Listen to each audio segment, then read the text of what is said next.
Good morning, it's Jeffrey Cohen. It's Friday, July 29th, and we're going to stay very focused now, talk about stock market, talk about bonds, talk about where we're at. Today's going to be an exciting day. Talk about a little bit about mortgage-backed securities, cover the landscape. It's just, in summary, been a really busy week. GDP is now down 6 months in a row. You've got interest rates hiked again. Interest rates that consumers and businesses are going to pay are going up, but interest rates that we're going to get when we buy bonds going down. And so it's just a crazy time. And it looks like the S&P 500 might be in a little bit of a recovery. So we might have missed everything. There might be a recovery going on, and we're going to talk about that too. But let's get started. So one of the things we do is we have our walking wounded portfolio. These are stocks that have been down. They may be good, they may not be good, but in general, these are stocks that we've heard of or people have told us to check out. And so the thing that I noticed, they're passing the CHIP bill, which spends $79 billion. I heard plenty of that's pork, but to help the chip industry in the United States. And so, look to my surprise, when Amazon yesterday, I read the earnings release, and Amazon generated no cash. They destroyed free cash flow. It was negative. They lost all their earnings. Although business is good, sales grew slower than inflation. And so Amazon is magically up 11% pre-market. Last night it was up as much as 13.62%. Amazon's a $1.25 trillion company. 11% is like $140 billion increase in market cap. Now on the other side of the coin, there's Intel. Intel, which should be a beneficiary of making chips in the US. We talked a lot about it. It costs Intel a lot of money to make the newest fabs. I know this because of personal experience in my previous life. So their stock is down 11%. Let me guess. Competition is not good for Intel because Intel, it's not good. So what else do we see in the market?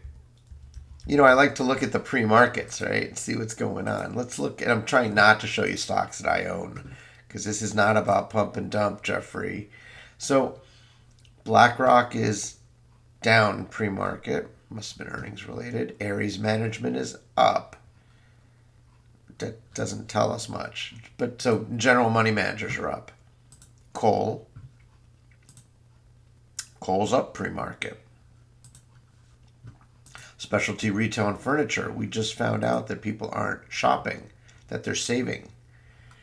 Alibaba down 5%. So I guess in China, they're saving even more. Who's up? A pot stock is up. Dollar General's up. Another pot stock is up. Amazon is up dramatically. A furniture store. Rent-A-Center. I'm not getting anything out of this. This doesn't help me much. Chips and semiconductors, almost universally negative. So what's interesting is, now Broadcom looks good, but AMD is down, NVIDIA is down, Qualcomm is down, Micron Technology, Applied Materials, so KLA, Intel. What this tells me is the CHIP Act is the United States government picking winners. And maybe not the existing winners get to be the winners next time. So Bitcoin is lower. Although look at Bitcoin. So by the way, Bitcoin at $23,730 means that Bitcoin could be testing to break out of its support levels. It's actually a bullish number for Bitcoin because it means Bitcoin could be going up. Physical miners look good. Steel industry looks good. Healthy. Wow. Healthy. I want you to think about that. Pre-market. Railroads are down. Trucks are up. People ship via trucks when it feels good. When They want to do business and they got to do it quickly, right? Trains are more efficient, lower cost. And so trains are down, trucks are up this morning. It's so interesting. The message, just the messages that we're seeing right now are that this is a good market. Look at the banks, regional banks. 2 of them are down pre-market. A dozen, maybe more, banks are up. Now, I think I know why the banks are up. Especially, I've been doing a lot of homework on the banks. A lot of homework. Jeffrey, what is it? Why are the banks up? Well, let's take a look at 10-year treasuries. Let's zoom on in for those who might be on a cell phone. So US treasuries are trending now down 2.713%, 2.712%. And truthfully, when treasuries were really low, that meant long bonds were really high and the banks made a ton of money. There are specific banks that have invested a lot in long bonds, also in mortgage-backed securities. And you can see this morning, mortgage-backed securities look great. The fixed rate mortgage is down to 5.22%. That means housing gets cheaper. That means more mortgages. Do you know that the banks, they basically lock in the money at 2.7 and they lend it out at 5.2. It's 2.5% profit margin right away on your money that you borrow. You borrow 100 grand, give 2,500 right to the bank, and then there's points. Probably another 2.5 points. That's another 2 to 3 grand right to the bank. And to the other people that are involved, mortgage brokers, processors, payment handlers. They all get a taste, right? And so this is actually a good sign right now for banks because it means mortgage income will rise and it means their investments in long bonds, those who have long duration investments, to do them better. So, banks look good. We're going to sit back. We're going to watch. We're going to watch and wait. But I'm not sad about the banks at all now. I think that's great. Great news for the banks. More mortgages and all that. Oh, and by the way, the policy rate went up 0.75%, which means the prime rate just went up 0.75%. Any new borrowing goes up 0.75%. Let me ask you a question. Did your bank just increase what it pays you by 0.75? Let's take a look. If I look at money market accounts, and we look at this often, they were right around 2.2 to 2.25, actually 2 to 2.125. No, putting your money in the bank didn't get any more profitable. So the banks automatically just made 0.75% more profit on every new loan that they make relative to what they have to pay for deposits. And most banks don't pay anything for deposits. The banks that we look at have so many fees and red tape that the deposits end up being free. The other thing about the market that's good, that's healthy, is the new high to new low ratio. Now, we talked 40 to 1, 30 to 1, new lows, new highs. You're at like 1 to 1, new lows to new highs, or maybe 1.3 to 1. That's crazy. That's really bullish for the market. Do you know 63% of stocks are trading above the 50-day moving average? We're actually in a stock market recovery. You may not like it. It may not feel very good. Let's take a look at fixed income. Yesterday it was 6 to 1. Fixed income rises to falls. Investment grade, 6 to 1. High yield looks like 3 to 1. But still pretty good. New highs and new lows are even, 1.0. Let me just say for the record, by the way, if you're out there, bonds trade just like stocks. We have noticed the new highs, new lows, just like stocks, just so consistent. And so, yeah, it's a conforming opinion. So we'll get to Amazon. Why is Amazon up 11.2% pre-market on 3.5 million shares? I got to tell you, I have no idea. I actually I might even go to the SEC filing and show you, but for right now, we're good. So what I wanted to do is I wanted to show you.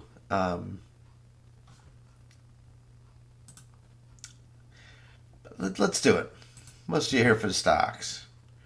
This is the S&P 500. This is a chart that we simply annotated, right?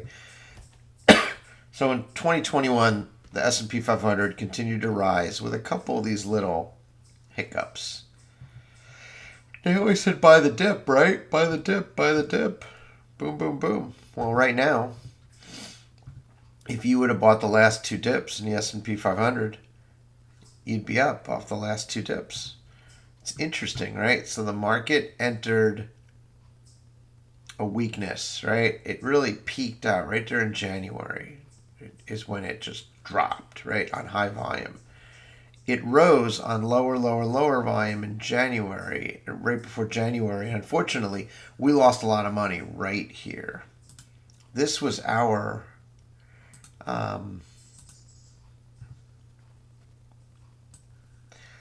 this is when we really lost. I mean, stuff happens, right? And so we've been largely out of the market. We started shorting really here. And what's interesting is you can make some money while the market's falling, but lately, since mid-June, this market's been up. So the Federal Reserve started tightening, and the S&P 500 has been rising.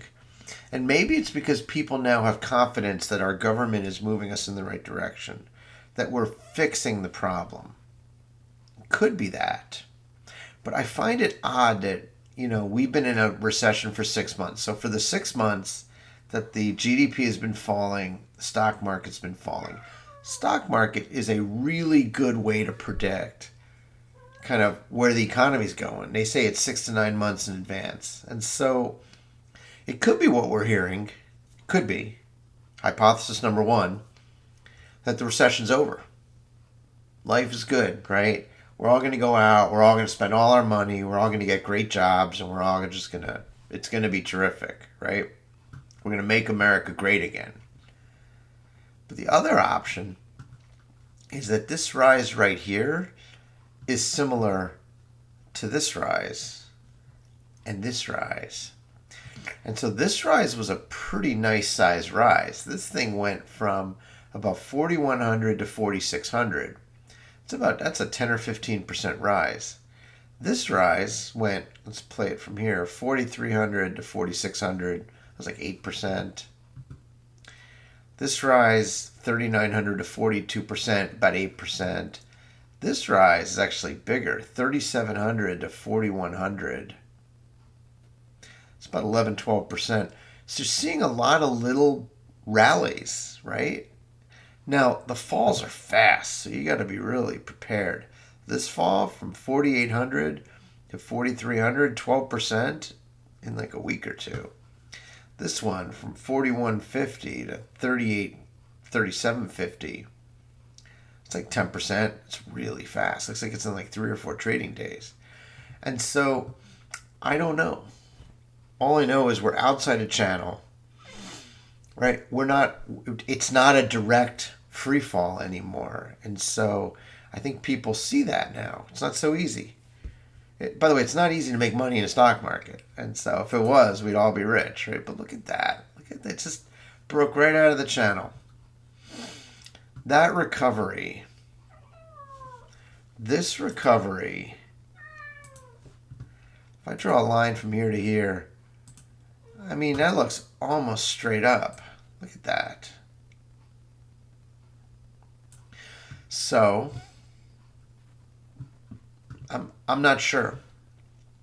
I'm not sure where we're at. I have no idea. the fact that the market is rising as interest rates are rising and as we're confirming a recession doesn't make much sense to me. Let's take a look at the COVID cases. You know me, I like to track the COVID. By the way, we have a sick house again.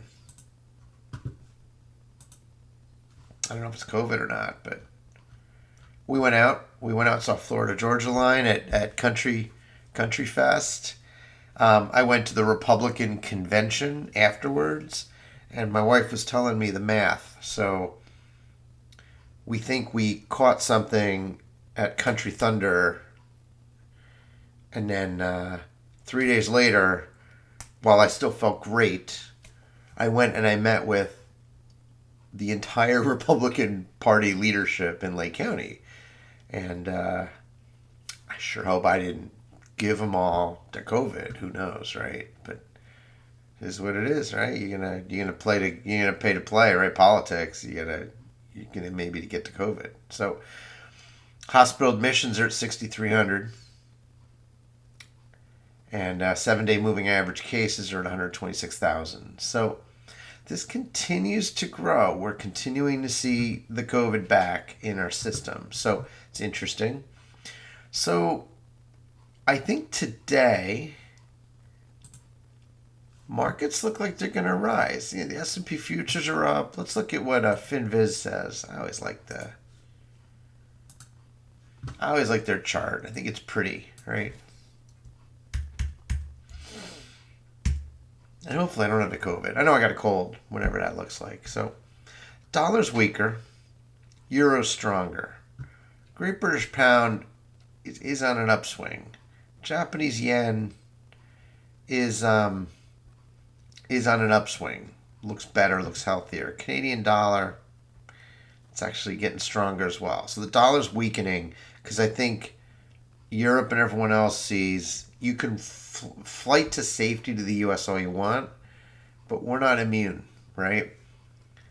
Bonds are set to open lower, but I'm telling you what I saw is, rates are up just a tiny bit, but you're in a very, very kind of healthy situation on interest rates, right? Interest rates, generally speaking, the long rates have fallen, and so low long rates. Sure, they may go up and down a little bit, but the VIX is down. Equities look strong today. Europe did great based on, we did great yesterday and the day before. Europe's doing great. Asia looked down. So I don't know, maybe they're taking the COVID thing a little more seriously than we are. I'm not sure. This is very interesting for me because Bitcoin is down, but it's still at 23.7. Bitcoin, and maybe, I don't know if it's breaking out of a channel. It sure looks like an uptrend. It looks like one of my biotech stocks. So maybe we should just take a look at what stocks are moving today. Hey, Jeffrey, what stocks are moving today?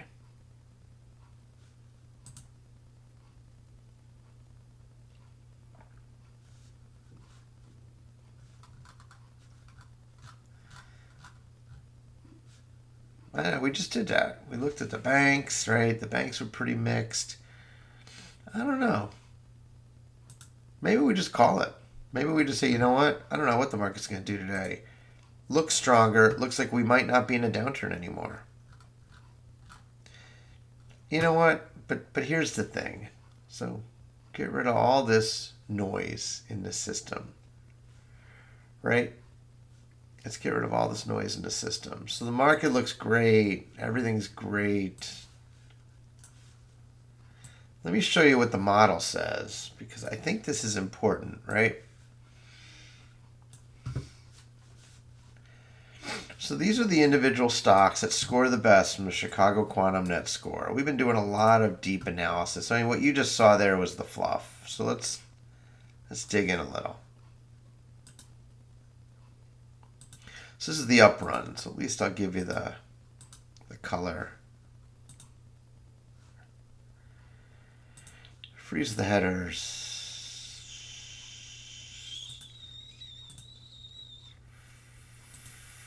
Yep. So Jeffrey, what stocks does the model say are going to do the best? Now, if you remember about a week or two ago, before NASDAQ blew its top and went up 4% in a day, I had told you it was Apple, Google, Microsoft, BlackRock. I mean, it was the big NASDAQ leaders were the ones. So what's the model say now? And the reason is that they kind of flatlined, they consolidated, and it allowed them to burst higher. You give a stock a chance. You flatline it a bit. You have ups and downs to be equal. People can get ready to make a big bet. Now what do we have? Now we have Berkshire Hathaway. I got to tell you, I can't believe our model is telling you to go out and buy Berkshire Hathaway. It's phenomenal, right? I'm just telling you, this is phenomenal with a 4.1% expected return over next year. And then what are the big names? Let's do a little highlighting here for you.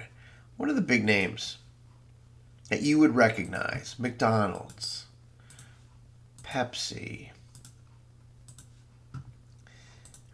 And then you have like Marsh & McLennan and Arthur G. Gallagher, which you never heard of, but I heard of, right? Those are insurance brokers.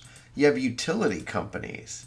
You have Johnson & Johnson, right? Drug and consumer product company, although I think they spun off some of the consumer products.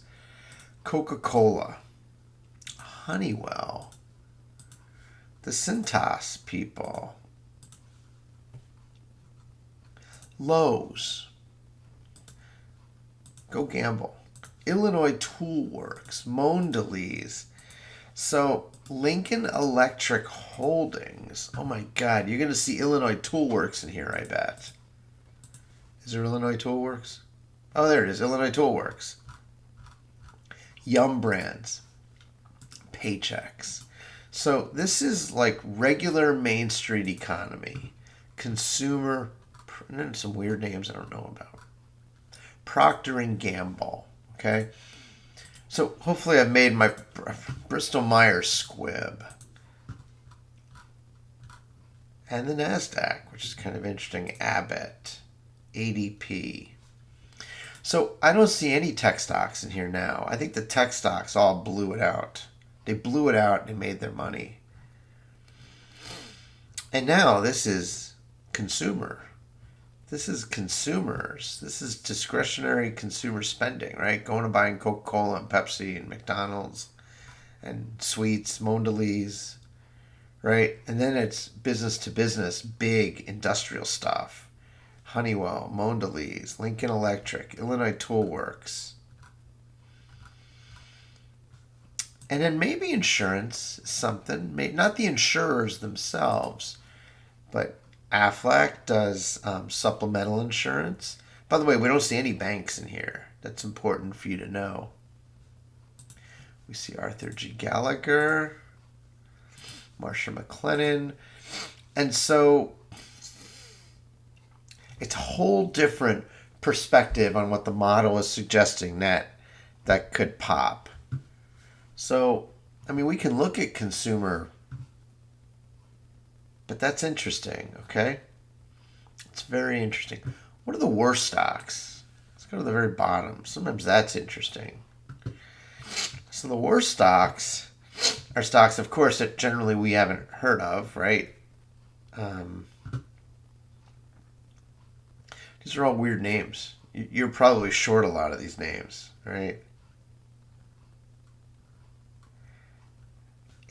Avis Budget Group. Okay.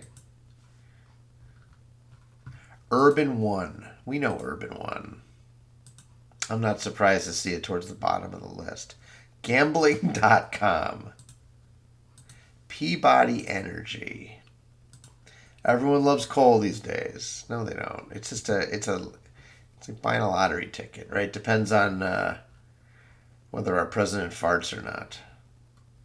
ATI Physical Therapy. So you can see the difference. The model says stay away from stocks like ATI Physical Therapy, Peabody, Gambling.com, Newegg Commerce. And Eros Media World. My guess is that's a porn site, right? So don't invest in those, is what the model says. And if you had to buy one stock, Berkshire Hathaway, well built. The Public Utility of New Mexico, Crestwood Pipeline Company. This is a different story, right? So that's interesting. A little inside baseball. And let's take a look at what the model actually says. So let's give you some more inside baseball, right? There were a couple things I noticed that could be of interest to you. Number one is the market return in our model is 2.5%. It's the lowest return ever. We have a risk-free rate of return of 2.5%.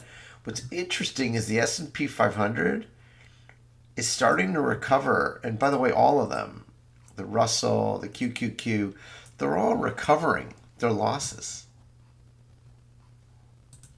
Our model takes a while because it looks at annual change.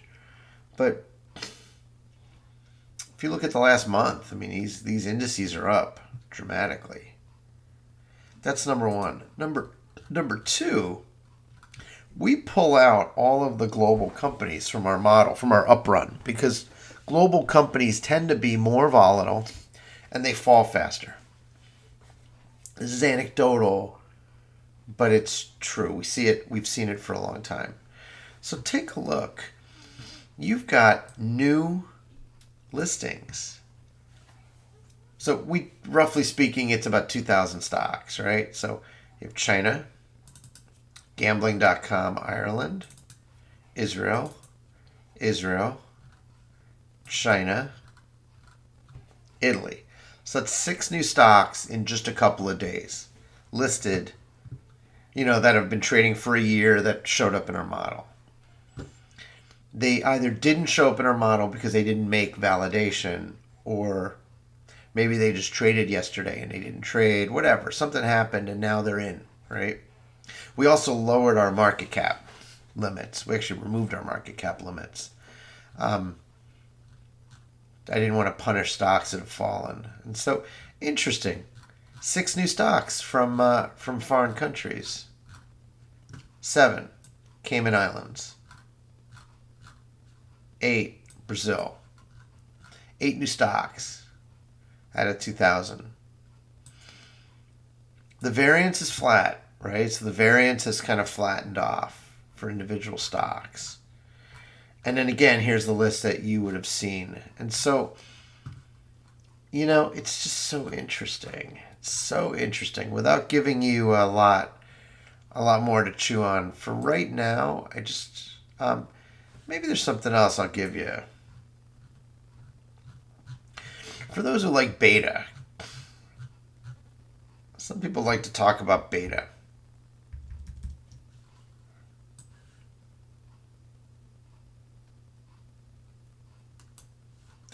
I like to talk about... Stop it.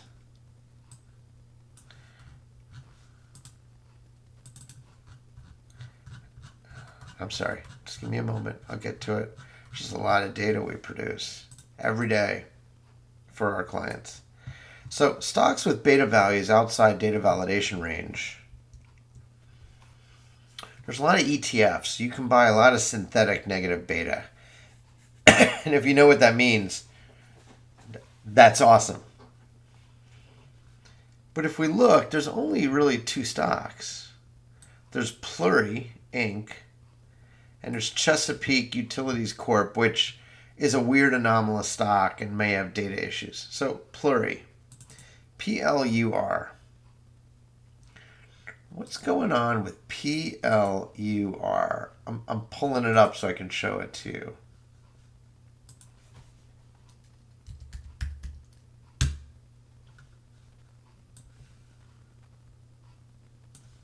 Again, I'm trying not to draw any attention to stocks that I own because it's not about that.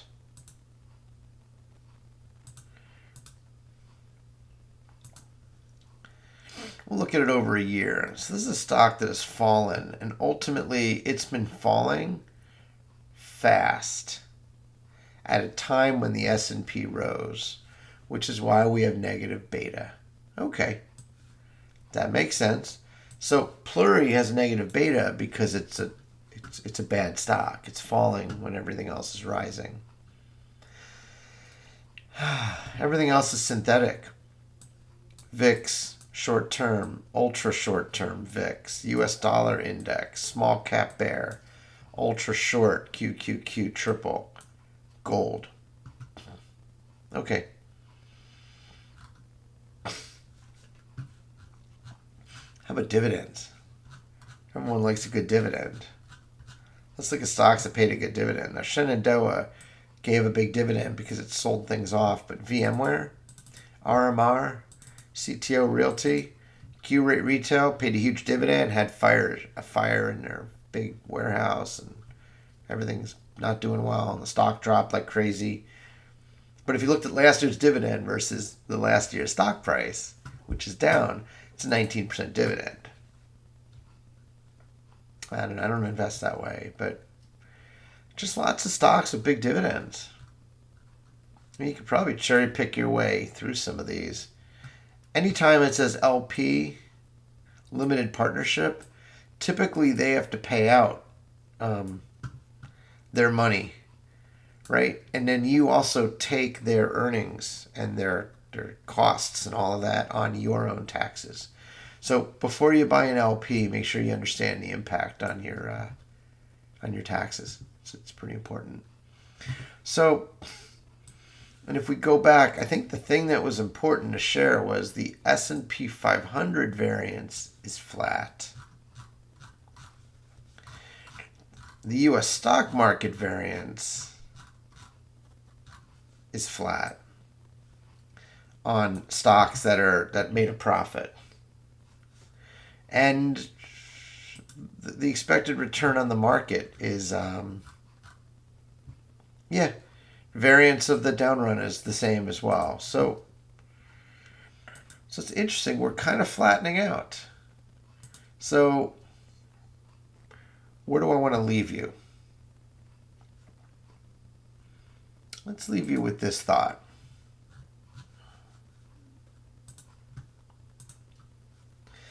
The stocks that we track that are the walking wounded, even on an up day, they're still about 50-50 up and down. There's names that I look at that are just so downtrodden, right? Party City, Grow Generation, Highcroft, Rewalk Robotics, Carlyle Group actually has been recovering. Carlyle's above the 50-day moving average. Cleveland Cliffs is recovering. Rio Tinto. PayPal is up. It's crazy. Robinhood is above the 50-day. So you've got a lot of strength in what are really beaten up stocks. Even Coinbase is above the 50-day moving average. Warner Discovery is at the 50-day. Walmart is above 50-day moving average. So it may be okay. We may have actually broken out of our malaise. Now, I'm not saying that the market should break out. I'm not saying it's the right thing to do. There's no judgment here. But what I'm saying is you're seeing some signs of strength, broad-based stock market strength at a time when the market should, in my opinion, right, it should be falling. You know, we're in a recession, right? We're in a recession right now, and interest rates are falling, and you know what that means? We're inverting our yield curve. Let's see if I can find a picture of that. We're inverting. Our yield curve is inverting.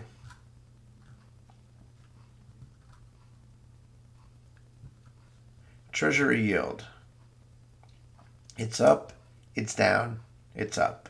The Treasury yield curve isn't quite inverted until the 1 month, 3 month, 6 month, and 1 year go above 3%. But one more rate hike by the Fed, if long rates stay pinned to where they are, 2 months from now we could have a massively inverted yield curve, or at least a flat curve. And that is just a weird sign. That's the kind of thing where like, they teach you in high school, right? You should be worried about an inverted yield curve. Market sectors, cyclical stocks are green. That's crazy. Consumer cyclical is the best performing Morningstar index. So I feel like we're back, right? Market's going up. It's exciting. Do you stay short? Do you have the courage of your convictions to say the market may just be a rally in a bear market? Or do you say, you know what, let's throw caution to the wind and go long? And so I don't know what to tell you. It's Friday. We're going to see what happens today, right? The futures, how are the futures doing today? They still up?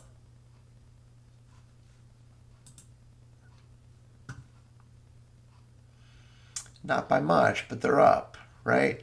Pre-market movers. Let's take a look. I like the retail. Amazon's in there. Alibaba's down. Amazon's up.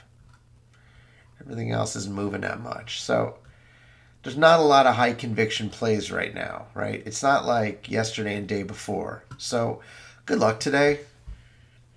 God bless you out there. Hopefully you can keep some powder dry. But right now, market's been strong, and I can't believe I'm saying this.